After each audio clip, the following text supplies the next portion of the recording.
Berbagai gagasan Surya Paloh di bidang politik menjadi disrupsi yang membawa angin segar bagi demokrasi di negeri ini. Seperti politik kebangsaan, konvensi calon presiden, dan politik tanpa mahar.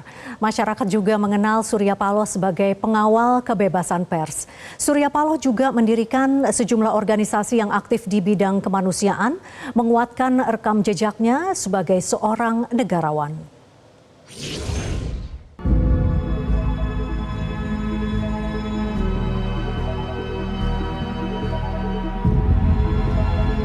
Inilah tugas kita bersama. Kita harus membangun pemahaman bahwasanya negeri yang indah ini, negeri yang besar ini, dan kita yang berada di negeri ini yang amat menentukan maju atau mundurnya negeri ini.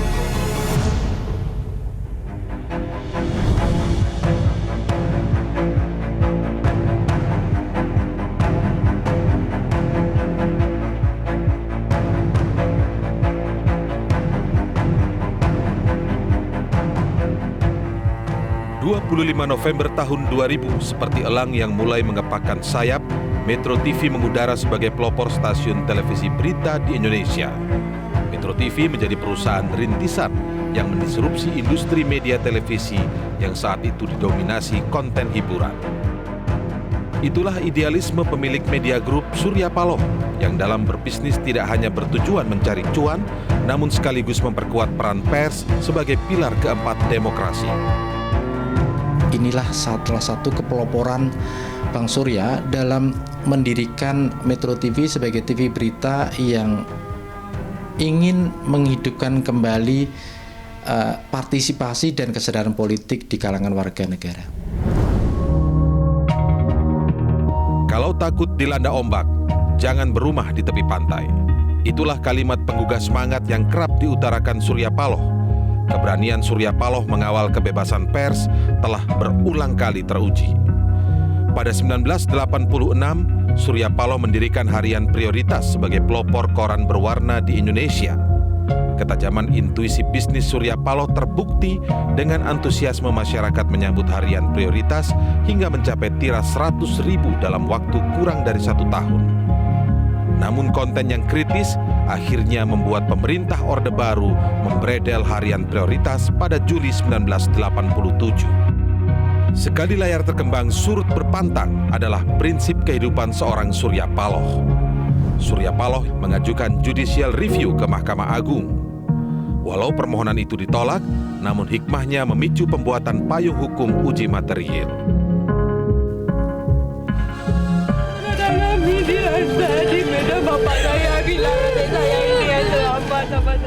26 Desember 2004, gempa di dasar Laut Samudra Hindia mengguncang Aceh dan sekitarnya. Gempa ternyata disusul bencana tsunami yang meluluh lantakkan pesisir barat Aceh.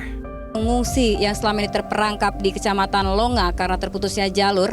Sebagai televisi berita satu-satunya di Indonesia saat itu, Metro TV menjadi sumber informasi utama tanggap bencana di Aceh.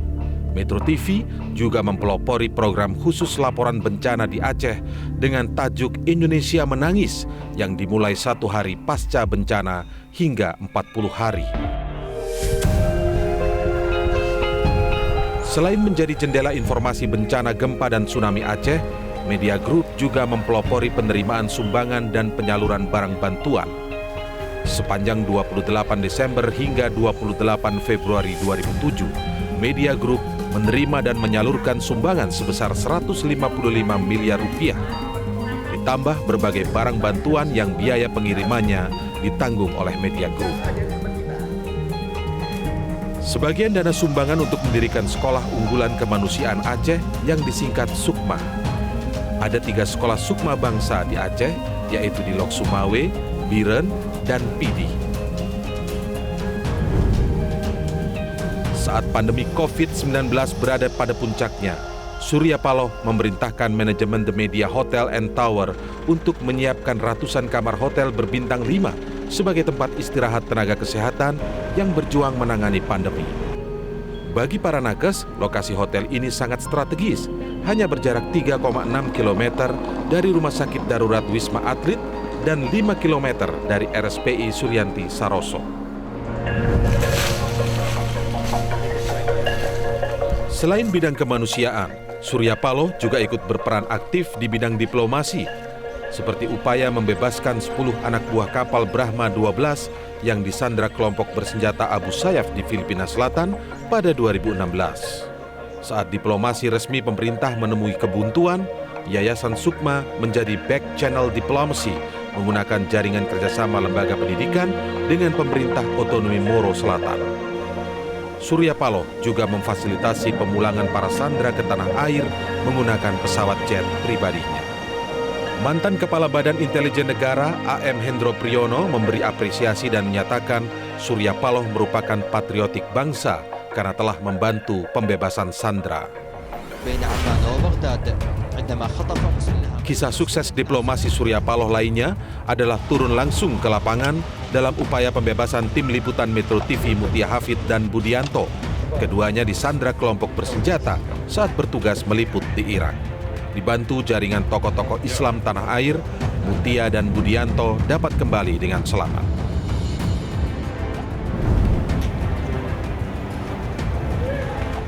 Penganugerahan gelar Profesor Kehormatan dari Beijing Foreign Studies University pada 2014 karena dinilai menjembatani hubungan Indonesia dan Tiongkok menjadi lebih baik, meneguhkan kontribusi Surya Paloh di bidang diplomasi internasional. Surya Paloh juga menjalin hubungan baik dengan para tokoh dunia, salah satunya mantan Perdana Menteri Malaysia Mahathir Mohamad yang menjadi pembicara kehormatan dalam Rakernas Partai Nasdem tahun 2022. Kontribusi terbesar Surya Paloh bagi Indonesia boleh jadi adalah beragam gagasan dan terobosan selama puluhan tahun meniti karir politik. Berbeda dari politisi lain yang kerap bersikap pragmatis, Surya Paloh memberi keteladanan politik kebangsaan. Saat menjabat Ketua Dewan Pembina Partai Golkar, Surya Paloh memprakarsai metode konvensi untuk memilih bakal capres dan cawapres yang akan diusung dalam Pilpres 2004. Konvensi merupakan upaya Surya Paloh melawan tradisi politik transaksional dan memberi ruang partisipasi dalam struktur kepartaian. Kita inginkan semangat masyarakat kita di mana bisa melihat suasana baru dalam satu sistem pemerintahan yang mampu untuk mengikut sertakan peran dan arti kehadiran mereka sebagai warga negara. Itu yang saya sebutkan dengan peran partisipasi publik. Semangat politik kebangsaan terus digaungkan Surya Paloh saat mendirikan parpol baru, Partai Nasional Demokrat, pada November 2011. Melalui Partai Nasdem, Surya Paloh mempelopori tradisi etika politik yang mencerminkan nilai-nilai filosofi bangsa. Dengan kesadaran untuk berdemokrasi, Bang Surya memberikan keteladanan untuk menerapkan prinsip meritokrasi itu. Ia mengajak mereka yang memiliki kearifan, memiliki kemampuan teknokratis, dan sekaligus memiliki budi pekerti luhur untuk bergabung ke Partai Nasdem dan sekaligus untuk memajukan Republik. Salah satunya dengan membangun Akademi Bela Negara yang diresmikan Presiden Joko Widodo pada 2 Mei 2017. ABN dirancang untuk mencetak kader parpol yang memiliki wawasan kebangsaan, nasionalisme, dan bermental negarawan.